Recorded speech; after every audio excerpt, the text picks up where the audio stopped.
안녕하세요. 요즘 일상에서 챗봇 같은 대화형 AI, 다들 많이 쓰시죠? 네, 정말 많이 쓰는 것 같아요. 오늘은 이 AI를 좀 더 뭐랄까 효과적으로 다루는 법에 대해 이야기 나눠볼까 합니다.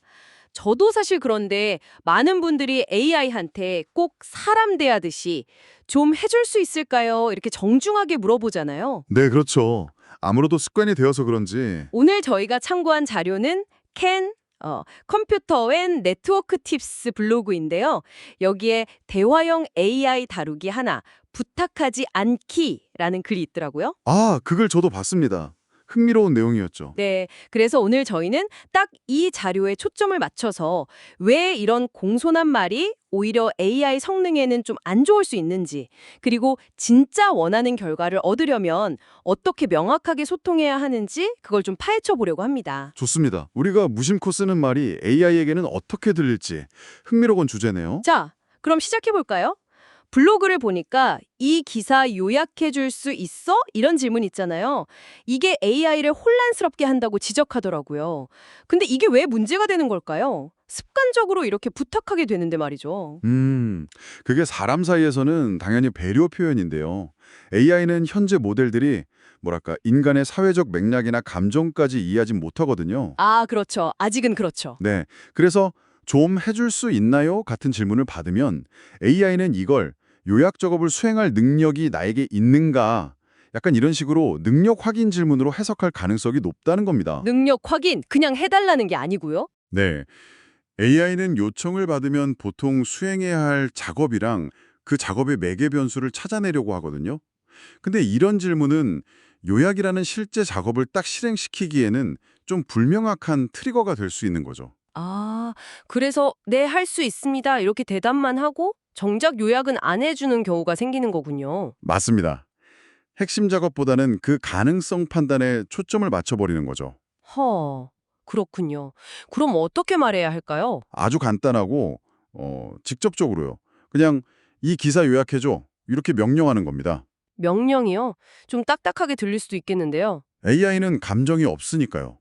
해줘. 같이 명확하고 직접적인 명령을 받으면 AI는 불필요한 해석 과정을 뭐랄까 건너뛰고 바로 요청된 작업을 처리하게 됩니다. 아하, 이게 현재로서는 가장 효율적인 소통법인 거죠. 그렇군요. 저도 예전에 정중하게 물어봤다가 네, 도와드릴 수 있습니다. 이러고 아무 일도 없어서 좀 당황했던 기억이 나네요. 네, 그런 경험들 꽤 있으실 거예요. 또 다른 흔한 실수도 있다고요? 예를 들어서 이렇게 바꾸려고 한다거나 다음과 같이 고칠 예정이다. 이런 식으로 자기 계획을 말하는 거요. 이것도 문제가 되나요? 네, 정확합니다. 그런 표현은 AI 입장에서는 실행하라는 명령이 아니에요. 명령이 아니면 뭐로 받아들이나요? 사용자의 의견이나 계획에 대한 그냥 진술로 받아들이기 쉽습니다. 아, 그냥 정보 전달? 그렇죠. 수행해야 할 작업으로 인식하기보다는 그 계획에 대해서 좋은 생각이네요. 라거나 아니면 어떻게 도와드릴까요? 이렇게 되물을 수도 있는 거죠. 그렇겠네요. 그러니까 이렇게 바꿔줘 라고 명확하게 지시를 해야만 AI는 이걸 작업 명령이구나 하고 인식합니다. 진술과 명령의 차이를 AI는 생각보다 분명하게 구분하거든요. 이야, 이제 좀 확실히 이해가 됩니다. AI는 정말 문자 그대로 받아들이는군요.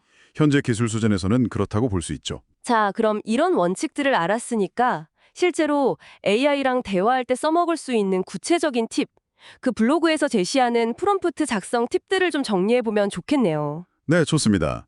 첫째는 역시 방금 말씀드린 것처럼 명령형으로 말하라는 겁니다. 네, 요약해줘, 설명해줘, 뭐 이런 식으로요? 맞습니다. 자연스럽게 고쳐줘처럼요. 그리고 둘째는 하나의 요청만 명확하게 담아라. 한 번에 하나씩. 네, 요약하고 번역해줘 이렇게 한 번에 시키기보다는 요약해줘 하고 요청해서 결과가 나오면 그 다음에 이어서 이제 이걸 번역해줘 이렇게 순차적으로 지시하는 게 훨씬 안정적입니다. 아, 작업을 나눠서 주는 거군요. 그렇죠. 마지막 셋째는 동작 중심의 동사를 사용하라는 겁니다. 동작 중심 동사요? 예를 들면요? 알려줘, 고쳐줘, 정리해, 풀어줘 이런 동사들이요. 특히 블로그에서는 동사 플러스 해줘 형태가 안정적으로 잘 작동한다고 언급하고 있습니다. 그렇군요. 결국 핵심은 그거네요. AI랑 소통할 때는 우리 인간 사회의 어떤 예의나 이런 것보다는 구조적인 명확성, 이게 핵심이다. 네, 바로 그겁니다. 할 수 있어? 이런 질문은 뭘 어떻게 하라는 건지 좀 불분명하고, 이렇게 바꾼다는 건 실행 지시가 아니라 그냥 내 계획을 말하는 것일 뿐이라는 거. 맞습니다. AI는 현재 우리의 사회적 규범이나 그 말 뒤에 숨은 의도까지 추론하는 능력은 좀 제한적이니까요. 그래서 원하는 결과를 깔끔하게 얻으려면 사용자가 명확하게 지시를 내려주는 게 중요합니다. 네, 오늘 살펴본 내용 핵심은 아주 명확합니다. 그렇죠.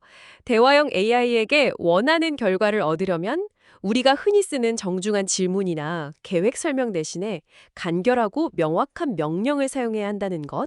네, 정중함은 사람에게 넘겨두고 인공지능에게는 정확한 명령을 주자. 이거 하나 기억해 두시면 앞으로 AI 활용하실 때 정말 큰 도움이 될 것 같습니다. 근데 여기서 한 가지 더 생각해 볼 지점이 있는 것 같아요. 오, 어떤 거죠? 만약에 AI가 이렇게 명확하고 직접적인 명령에 가장 잘 반응한다면요. 우리가 이런 시스템하고 상호작용하는 빈도가 점점 늘어날수록 혹시 우리 인간들 사이의 소통 방식에도 이게 좀 미묘한 영향을 미치지는 않을까요? 아, 그럴 수도 있겠네요. 효율성만 너무 따지다 보면. 네, 그렇죠. 효율성만을 추구하는 과정에서 우리 대화 속에 있는 어떤 섬세함이라든지 공손함 같은 가치들이 뭐랄까? 알게 모르게 조금씩 줄어들 가능성은 없을지 이 부분에 대해서는 한 번쯤 고민해 볼 필요가 있지 않나 싶습니다. 와, 정말 생각해 볼 만한 지적이네요. AI와의 효율적인 소통법을 익히는 것도 중요하지만 그게 우리 인간관계에 미칠 영향까지 고려해야 한다는 말씀이시군요. 오늘 정말 유익한 이야기였습니다.